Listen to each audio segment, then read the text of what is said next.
মৰাণ নগৰ আৰু মৰাণ তৈল ক্ষেত্ৰৰ সংযোগী পথছোৱা অতি লেহমীয়া গতিয়ে কামটো আৰম্ভ হৈ আছে।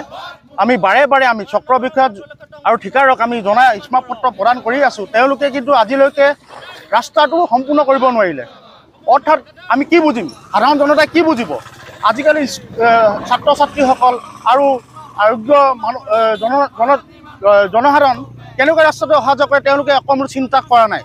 আজিলৈকে আমি বাৰে বাৰে স্মাৰকপত্ৰ দিয়াৰ ফলতো তেওঁলোকে যে অতি শীঘ্ৰে কামটো শেষ কৰিব পৰা নাই, তাৰ বাবে দায়ী কোন? আমি বাৰে বাৰে আমি দিয়াৰ পিছত তেওঁলোকে একো গাত লোৱা নাই। সেইকাৰণে মৰাণচলী ছাত্ৰ সন্থাই আজি আমি বিক্ষোভ কাৰ্যসূচীৰ জৰিয়তে তেওঁলোকক জনাব বিচাৰিছোঁ যে অতি শীঘ্ৰে পথটো সম্পূৰ্ণ কৰক, নহ'লে মৰাণচলী ছাত্ৰ সন্থাই আৰু গণতান্ত্ৰিক আন্দোলন কাৰ্যসূচী হাতত ল'ব।